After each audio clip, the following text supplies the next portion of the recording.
over to his computer.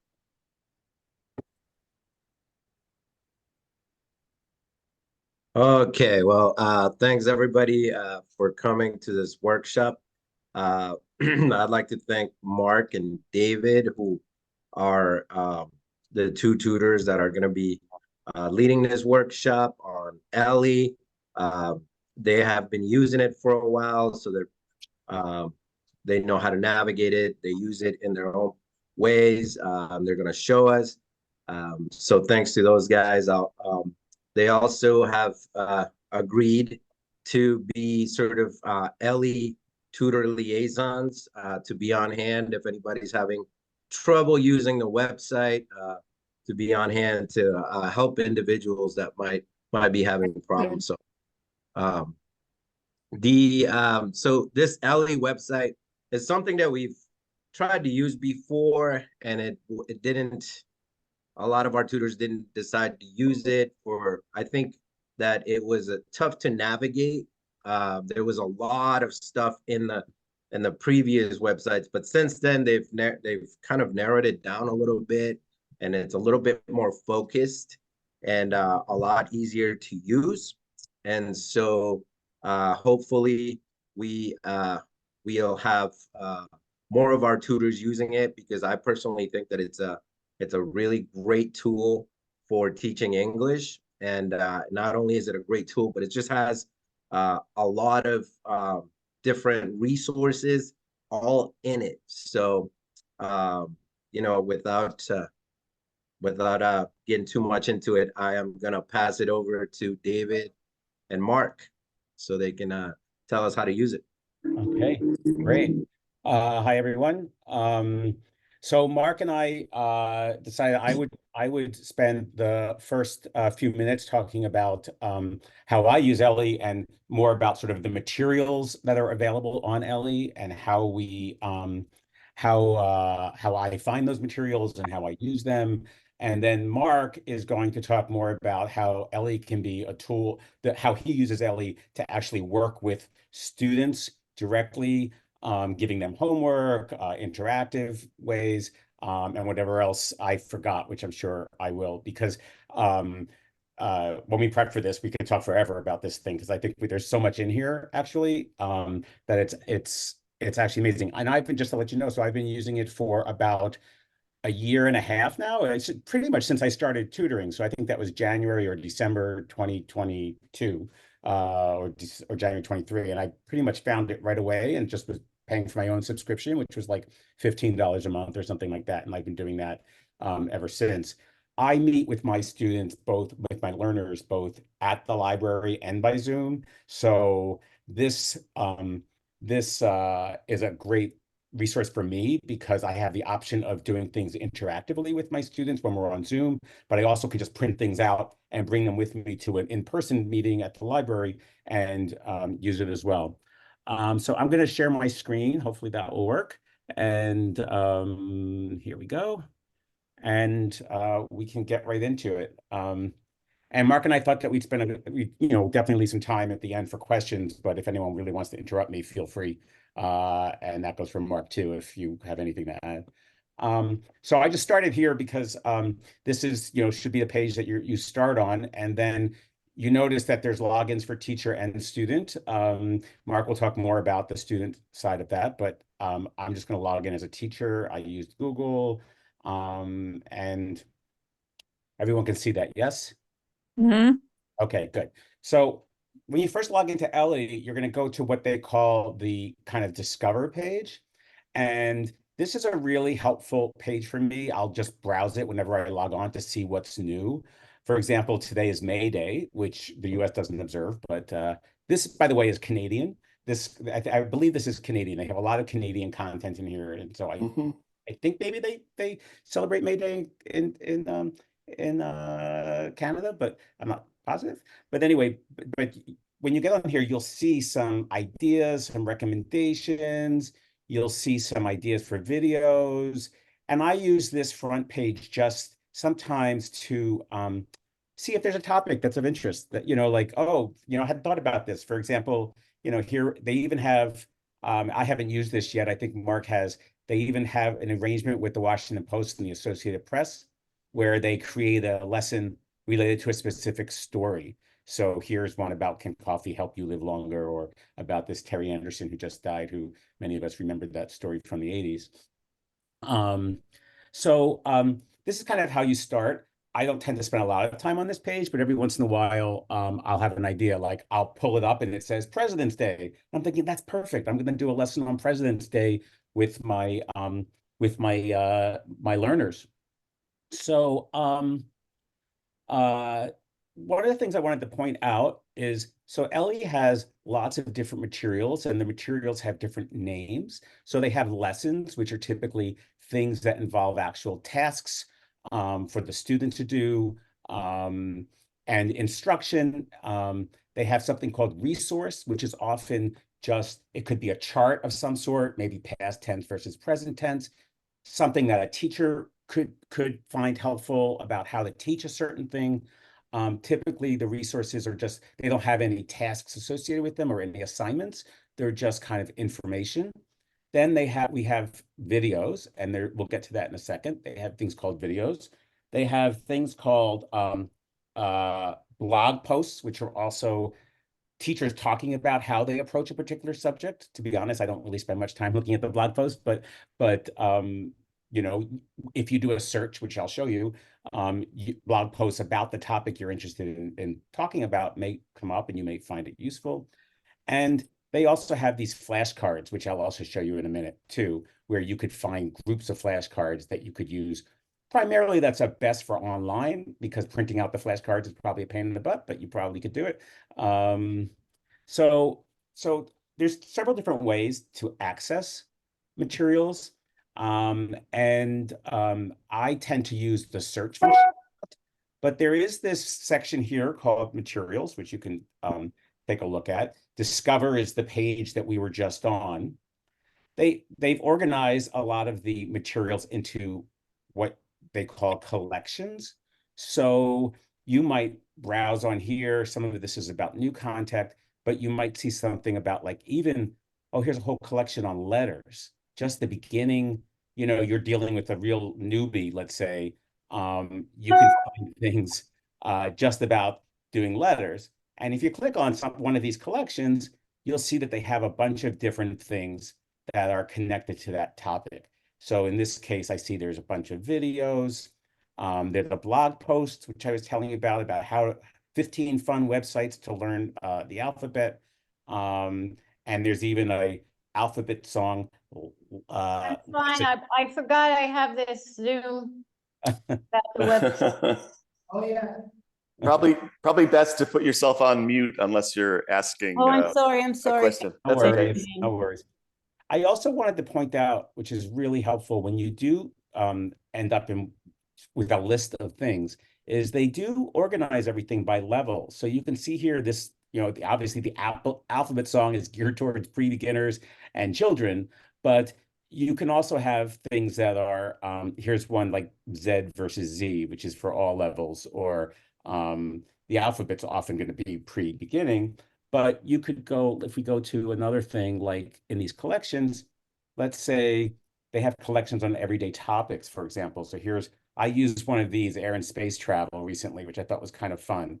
And here's this story about the idea of creating a new clock for the moon. And you can see here that this is really for low intermediate students.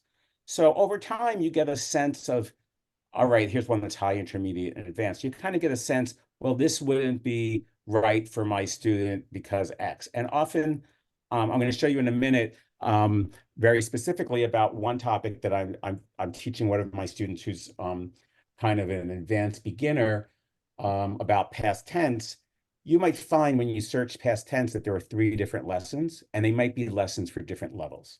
So when you look at the level, it allows you to decide which one is right for you and your student. Now, something that is, I think, fairly new and I think is fantastic is they've organized a lot of the lessons or materials by courses and study packs.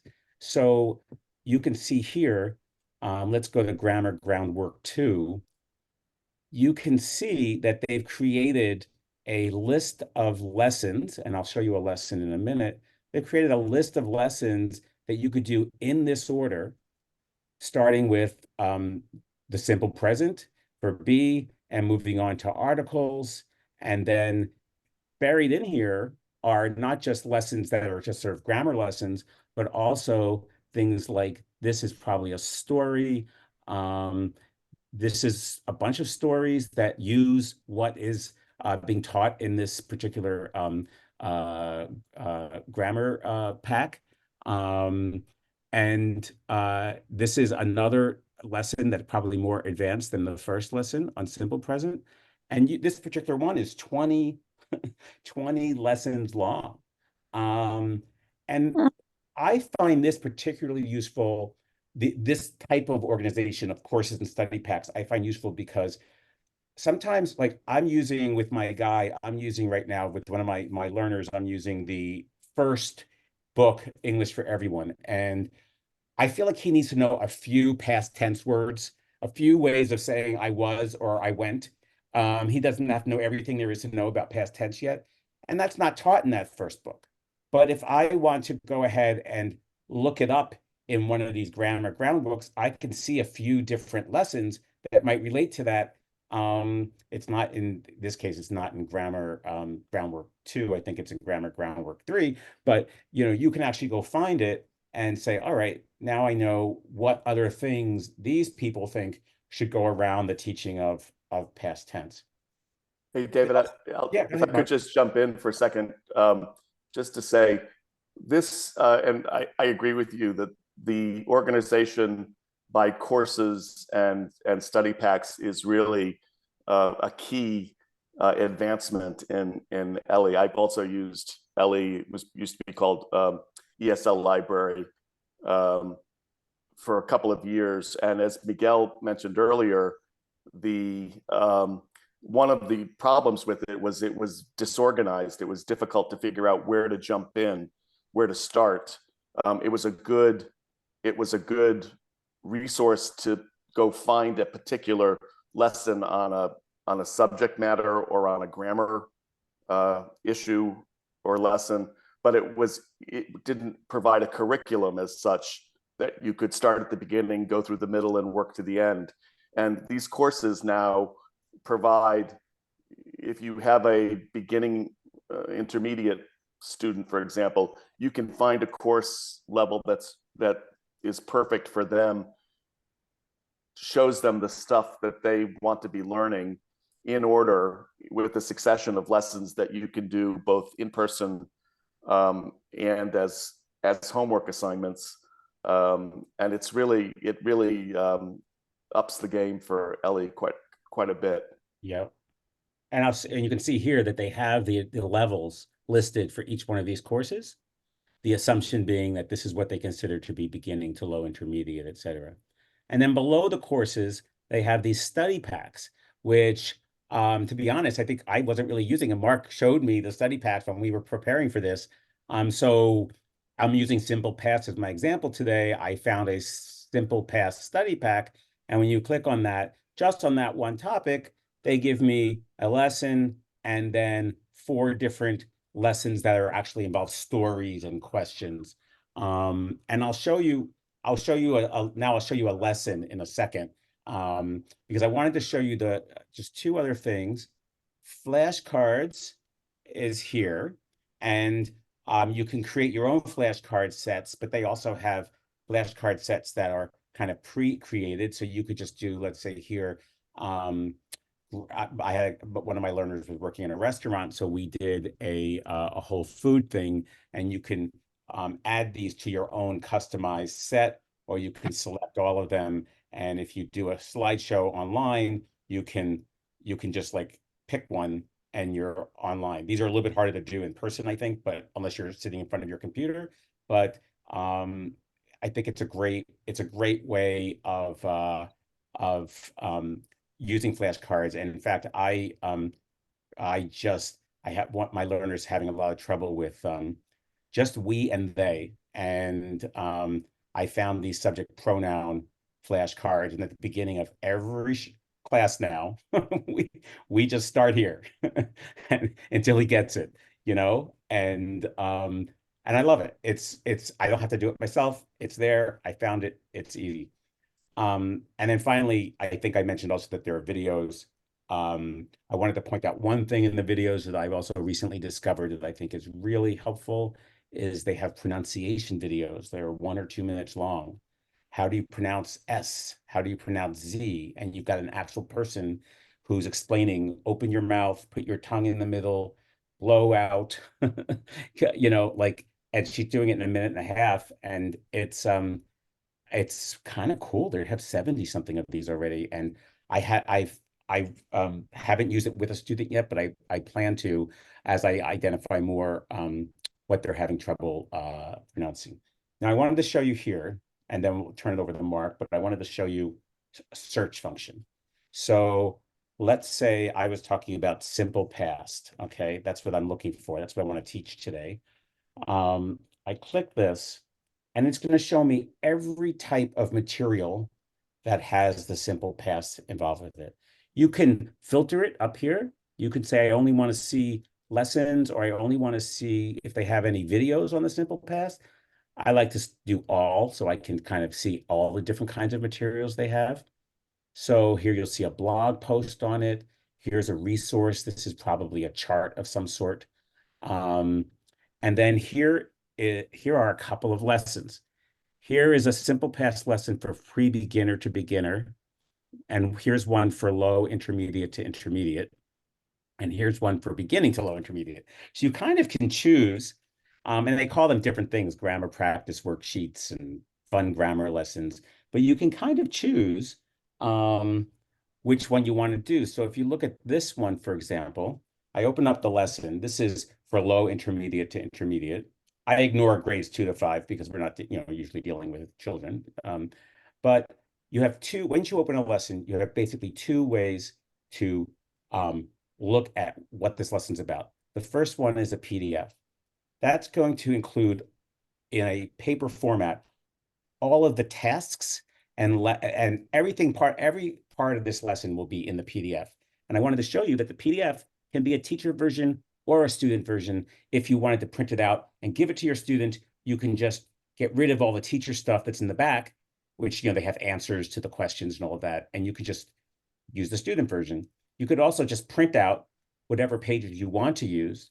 So in this particular example, for the past, I don't want to get him really confused with how to do negatives, or, I just want to teach him a few easy things. So I can pick and choose in here. All right, we're gonna learn about ED, and we're gonna learn about go and to be. All right, and this PDF you can print out and use it in the library or wherever you meet, or you can do it online. And I'll show you now. So here's the PDF. It's really, this one's 18 pages long. Some of them, there's another one I was looking at earlier is 27 pages long. But to do it interactively with your student, when I'm on Zoom, you go to the tasks rather than the PDF. And the tasks, you can decide which one you want to use with them. You can make that decision in advance or just look at it. So I wanted to show you. So a lot of these lessons start with a video. And the videos are actually pretty good. This one's 4 minutes long. And it's sort of, I won't play it, but I don't even know if you can hear it. Library. But you'll see it'll just like, here's one Simple past. 10-second example. What are verb tenses? Verb tenses show the time that an action takes place. The simple past is a verb tense. We use the simple past tense for finished past actions.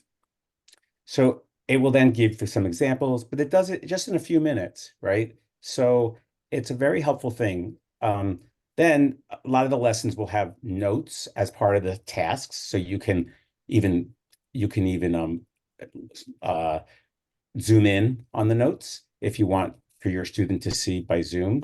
And then you start getting some exercises. So here's task number 3, and you'll see that I can just type it in while the student reads it to me, or Mark will go through how he does it. But I also at times try to see if I can give permission to my student to do it from his side. But you'll get each one of these tasks will be very different. Some of them are open-ended questions. What did you do yesterday? You have to write a sentence.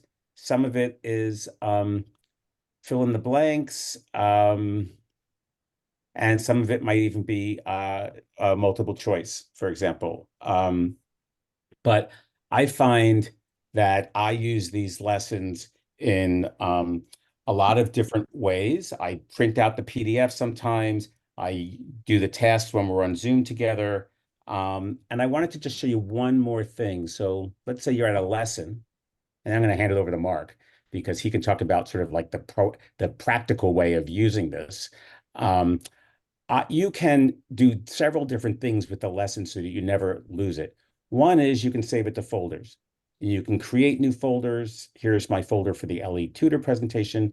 And you can always then go back to the folders that you've created and you've put things into the folders. I don't use that anymore because of something that Mark's going to show you about classes. But this is when I started using this, I found having a folder for each class date was good for me, and I would put in a couple of things for that class and I would know it was there.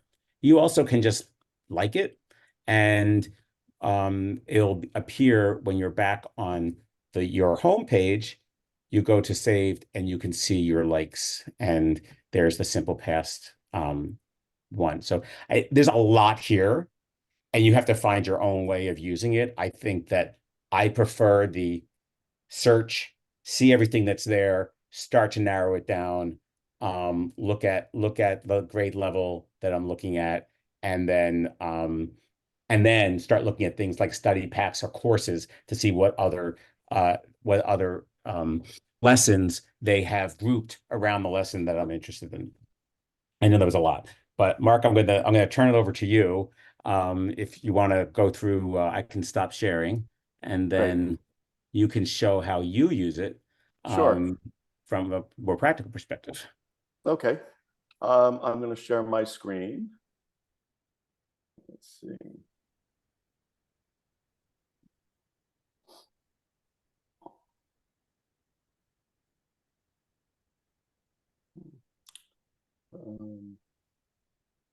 Okay, can everyone see my my start page? Yes, good. Okay, Yeah. great. Yeah. Okay, so David mentioned, I'm going to log out for a second, just go back here. There's login as a teacher and login as a student. So what I did, because I was curious about the back and forth between the student and the teacher, I created for myself a student login so that I could sort of sample this from the student perspective as well as the teacher perspective. And you might want to try that as you're getting into it before you go live with a student. But I'm going to log back in as a teacher first of all, and David mentioned, you know, the organization here by classes. Since a lot of Ellii assumes that a teacher is going to have multiple students in a classroom, but since we and then have multiple classes that teacher teaches, since we do one-on-one teaching, what I basically do is I create a class for each student that I'm working with. So I have these are 3 actual students that I've worked with or am working with currently, and here's the class that I set up for myself as a kind of sample class. And once it's pretty straightforward to set up a class. You create it, you give it a name, you can indicate the level and the age and the skills and so forth, and then you save it. And once you save it, you have the ability to add students to it. Now, one thing to know about Ellii, and I assume Lee and Miguel, it will work this way if we buy subscriptions for tutors. The way David and my subscriptions work is we have the ability to send invitations, I think my subscription allows me to do 10 or 12 students, which is more than enough since we only work with 1 or 2 at a time typically. And with that invitation, the student can open an account that's free to the student. So they're not, there's no charge to the student for participating in Ellii, which is kind of a nice feature. So once you've created a class, I'm actually going to go to my own sample class here. So once you find materials, as David explained, that you want to work with, that you want to work with your student on, you can add them to their class just basically by well, I'll show you on the Discover page. Let's say you've looked at the May Day lesson, you like it, you can add it to a class. I'm going to add it to my, I've already added it to my class actually just before this call. So it's already in my class, but that's how you would add materials to a particular class. And then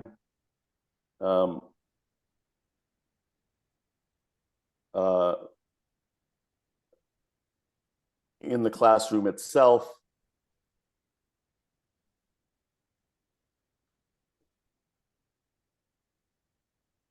you can actually put the lesson in prepping where your student won't see it yet when they log in. You can put it in teaching, which means that it's live to that student and they can immediately click on the lesson and start working on it. Or after you're through with it, you can put it in, you can move it into the taught category so that it's still there, it's available, but it's finished in terms of your future lesson planning. And Mark, if I just jump in for 1 second. So I have found that the taught category is very helpful for me since I have 2 people and apparently I'm not remembering things as well as I used to, that I can go back and look, oh, have I already taught it to them or not? And I was sort of struggling with that when I first took on my second student because they were doing different things. But I found that quite helpful to be able to keep track of what we've done by just using this classroom method, this classroom function. Right. And if you add a study pack or a course to a particular class, you don't have to make every single item available at the outset. You can click them to be invisible to the student until you think the student is ready to get started on it. So I might give the first 2 lessons in a study pack, make that available to a particular student depending on what we're doing together in class or as homework assignments. So that's basically how you organize your classes and how you put materials into a class. And now I'm going to actually log out as a teacher, and I'm going to log back in as my alter ego, the student. And I already have a login, so I'm just going to use that. And here's what the login page looks like for the student. And this is the class that they're in. These are the materials that have been added and that have been made available for them to work on. Here's a and here's the assignment live. And I actually started before this call doing a few exercises in the lesson. One thing you'll notice as you start to look at the materials is that this is a typical organization of a lesson. Okay, there's a warm up in which, particularly the lessons that are about topics like May Day or a holiday or an event or a news topic or whatever, you'll see that there's some general questions at the beginning. Again, these are meant for perhaps a larger classroom setting or to be done one-on-one if you're doing the lesson live with your student on a Zoom or even in person. You can discuss it. They're less relevant if you're giving this particular assignment as a homework assignment for them to do separately at home. But they're good things for them to think about. Then there's usually vocabulary that's being introduced in the lesson, and there's a match the vocabulary to the meaning. So, you know, the student just drags the answer. Oops. There we go. To match the drags the word to match the definition, and so forth. Then there's a read and listen, and they can listen to the video and read the text, you know, follow along the text on their screen. And then David mentioned there are different kinds of exercises. So some of them are right or wrong answers, like the vocabulary matching that I just showed you. Some are more open-ended, and these are actually kind of nice because they allow the student the opportunity to actually write a sentence or write a couple of sentences. And so I'm just going to type in an answer here.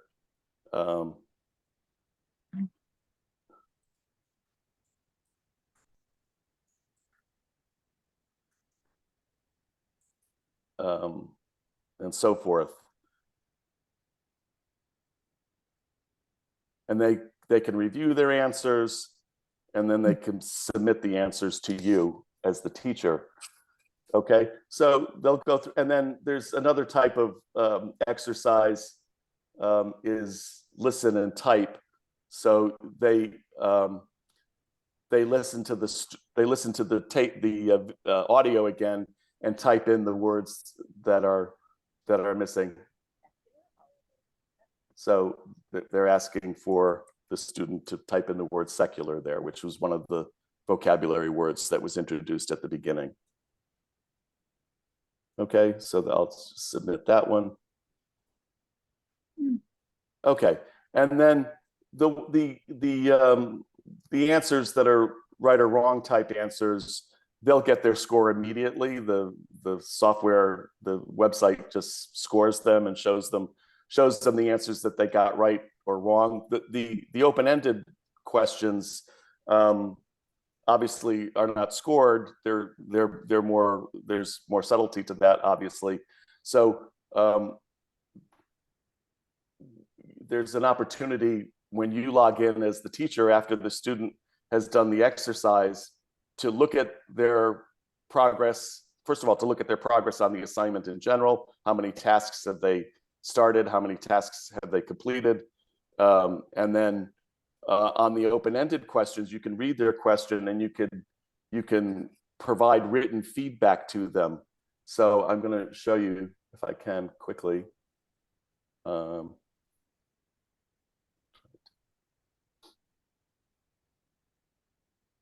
I'm going to log out as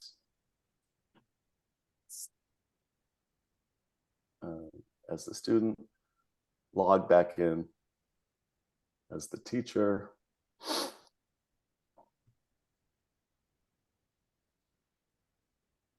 Go to my classroom again.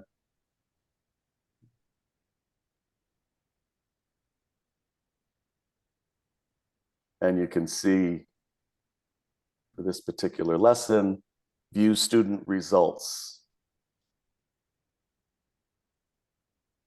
And I see that my student has completed 5 of 11 digital tasks.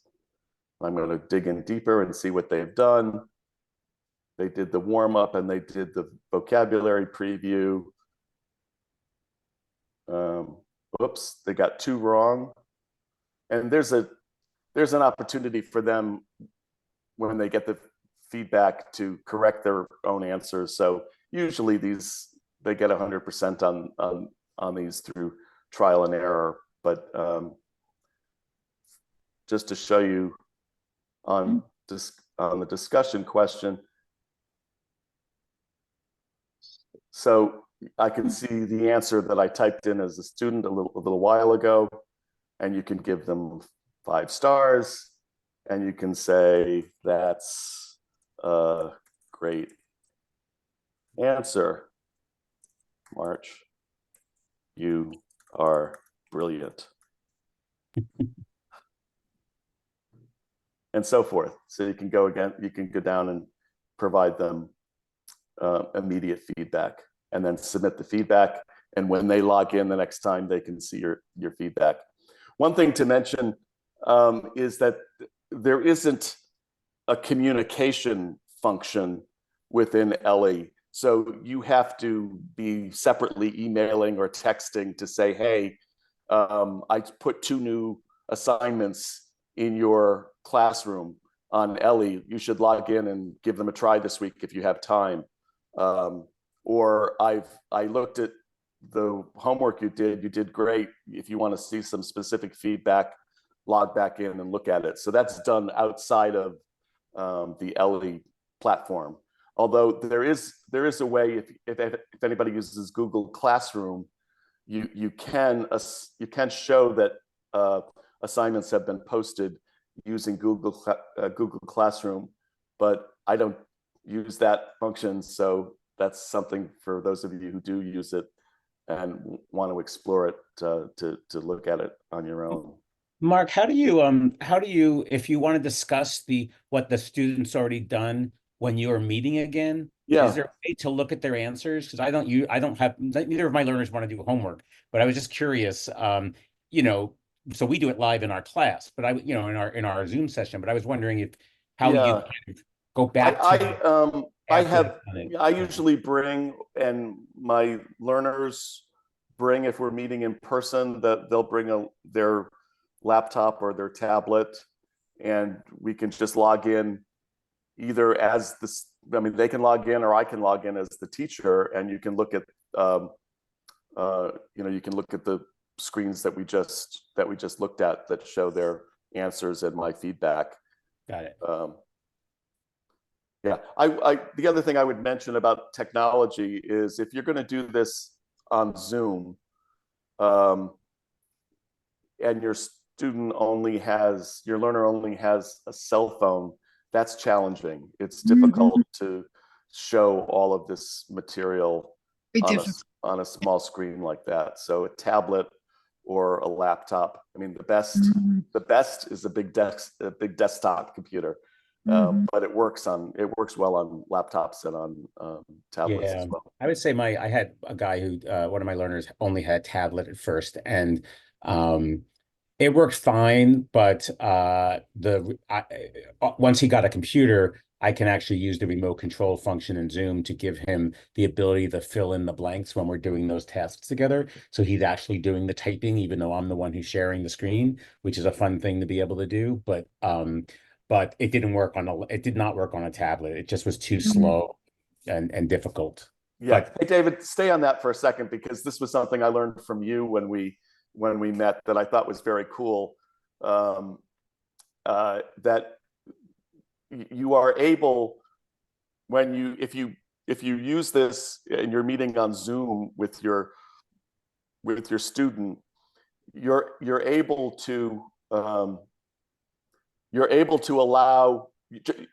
just open up the lesson in your login as a teacher, and instead of letting them give you the answer verbally and you typing in the answer, or instead of them giving you the right meaning for the vocabulary word and you do the dragging of the word, you can actually on Zoom turn over remote control to your student, so that both you and your student can work in the lesson simultaneously. So anybody can type the answer. So they can write a sentence, and you can go into that sentence and edit it immediately with them in real time.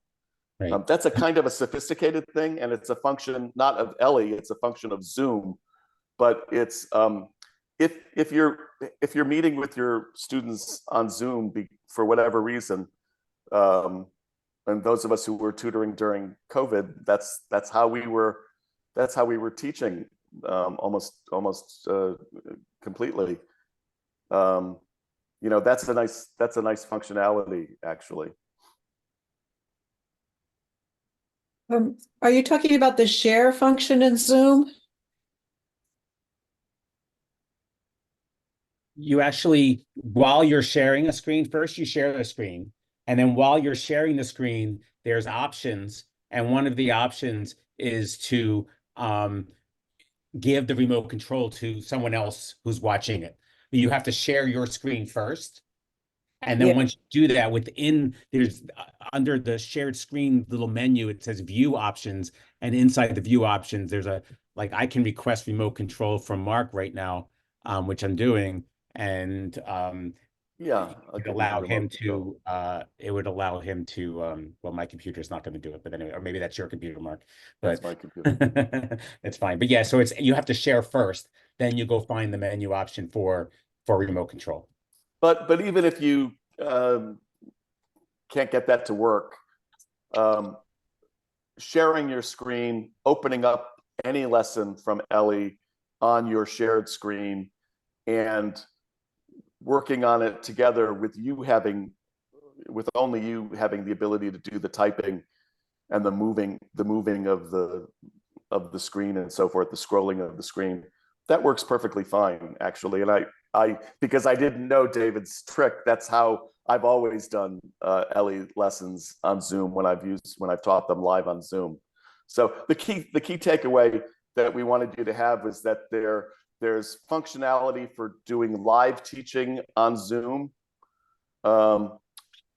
with Ellii lessons. There's functionality for giving homework assignments and doing back and forth with the student doing the homework, you providing feedback, and perhaps you meeting subsequently and reviewing progress together. And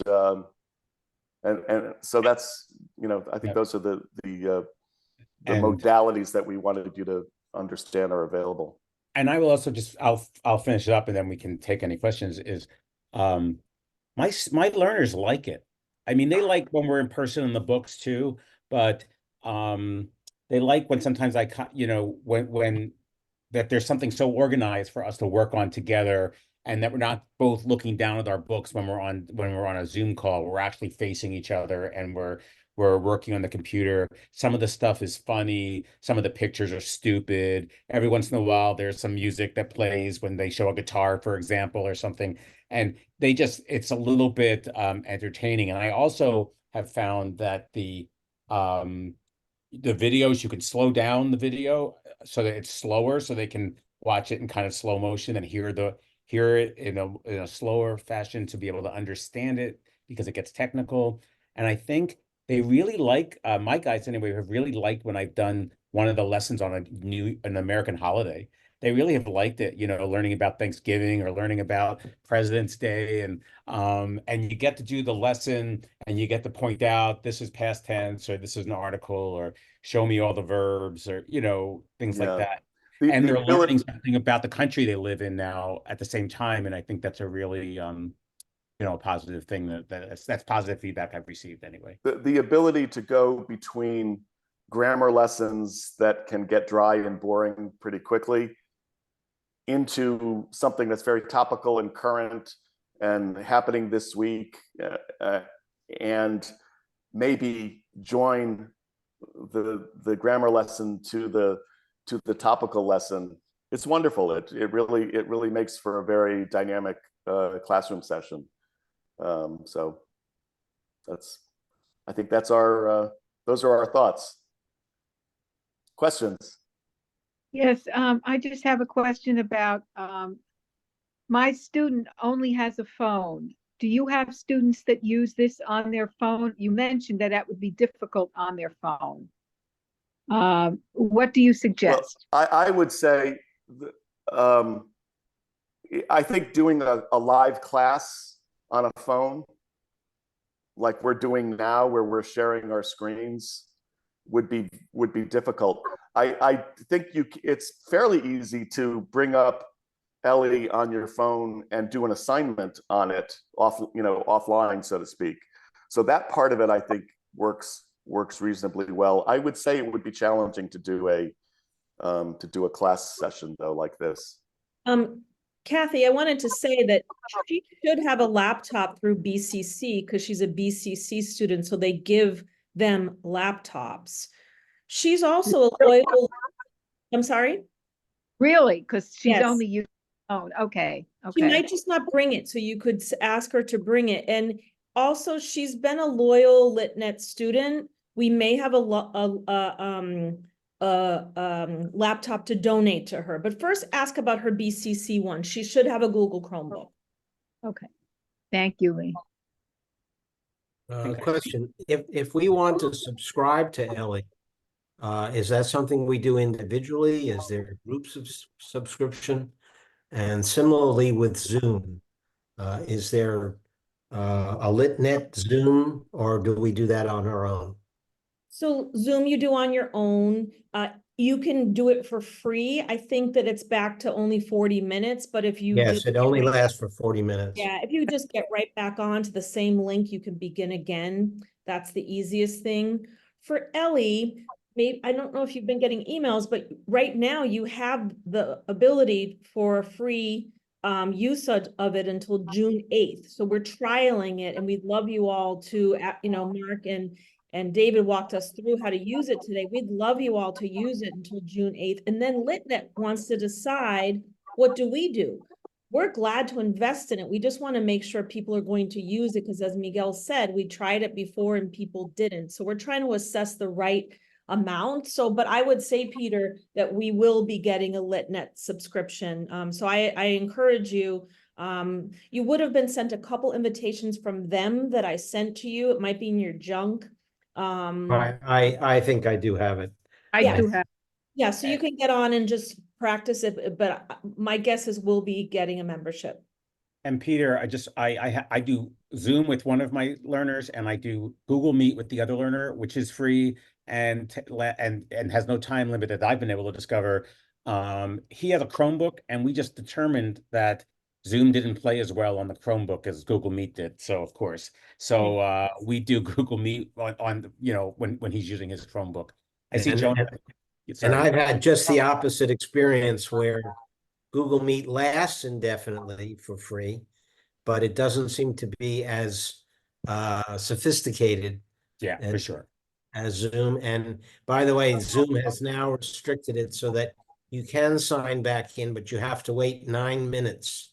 Oh, Oh, Then you Wow. can sign back in again. oh, wow.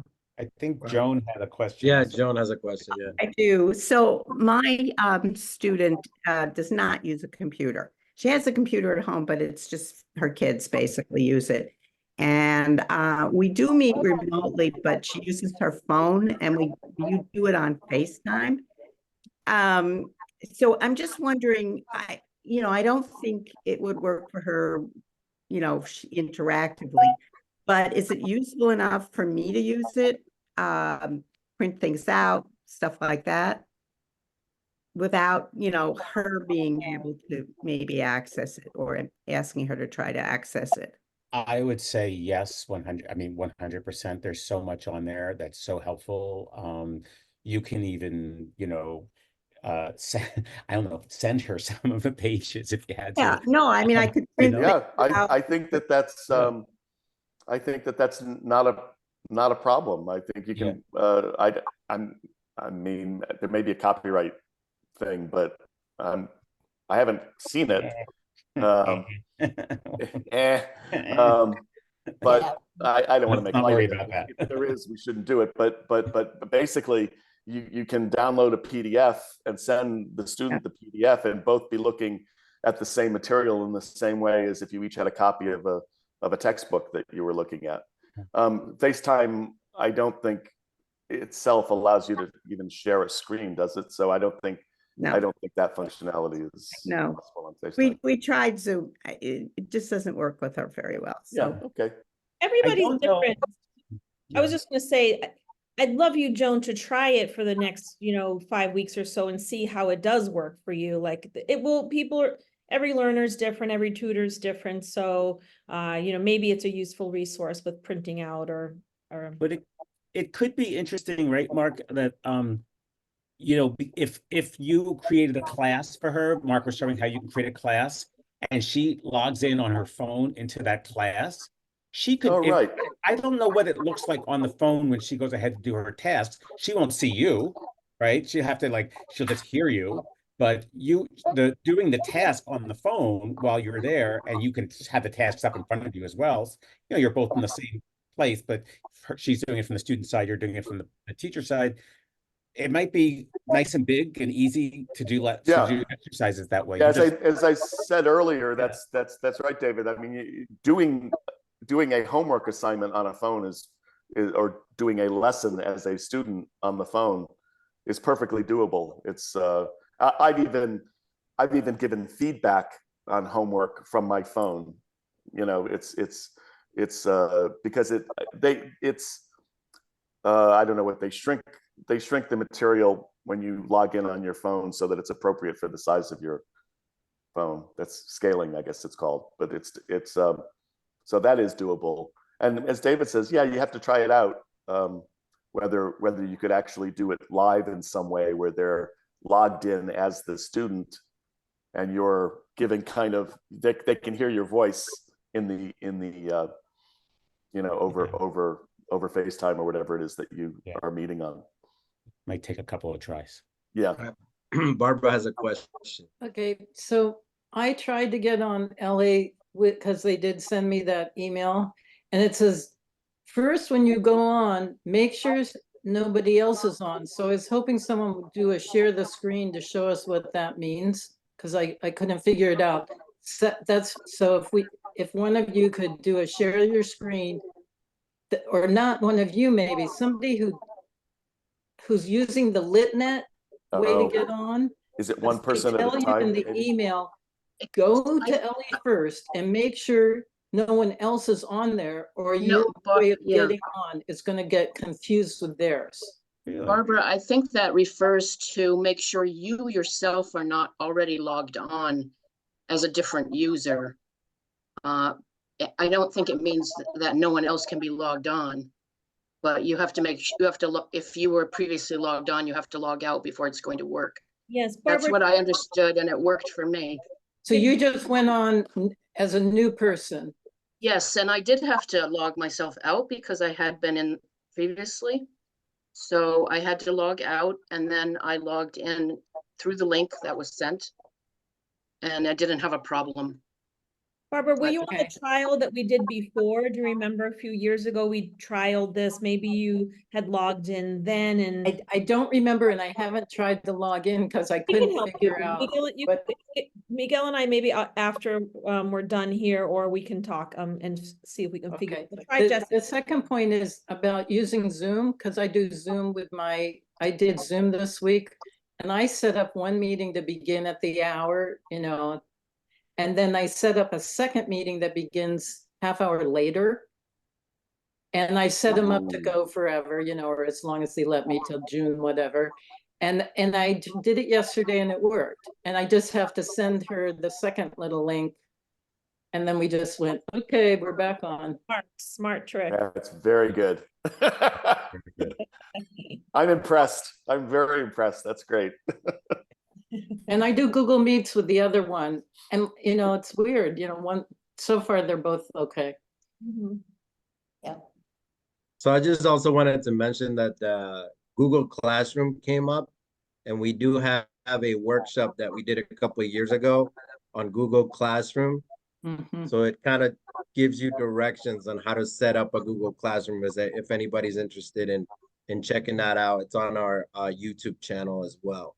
So I do know enough about Google Classroom to know that it provides the kind of functionality where if you put in a new assignment for a learner into Google Classroom, they'll get a notification that there's something waiting for them. So it can help with the communication in that way, if you're oriented toward using that.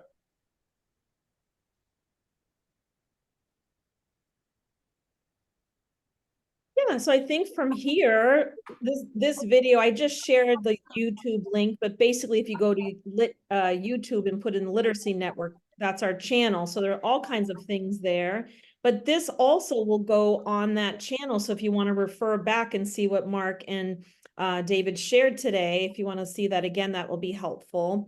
And again, what we'd love to do is figure out who's going to use it and maybe circle back to you all in a month and say, what do you think? And, you know, keep providing that. Then if you're using it and you like it, and Mark and David, we'd love to offer that to you too, so you don't have to pay out of your own pocket. Even now, like you're eligible for this, if I know you kind of have maybe all your stuff built up. I don't think you'd lose it. But we could think about that. But yeah, so I guess go have fun with it. And if you have questions, David and Mark are willing to take those. So we'll send a group email. Maybe I'll send a group email with this link when we get the video ready tomorrow. So you have each other's emails and you can maybe have conversation there as well. And I just want to say that, you know, everything that we're trying to provide to our tutors is to make your sessions and your tutoring more successful. We don't think that we're not trying to substitute, we're just trying to supplement. And I think that this particular website serves so many purposes that I think every single one of you will get something out of it, out of the use of this website. So that's I think it's a great resource for us to have and to be able to offer. So Yeah. so yes, so thank you, Mark, and thank you, David. Big thanks to you guys. Much Yeah. appreciated. Yeah, great job. Happy to do it. Thanks Our to pleasure. you. Got to go prep for my next lesson. Very good.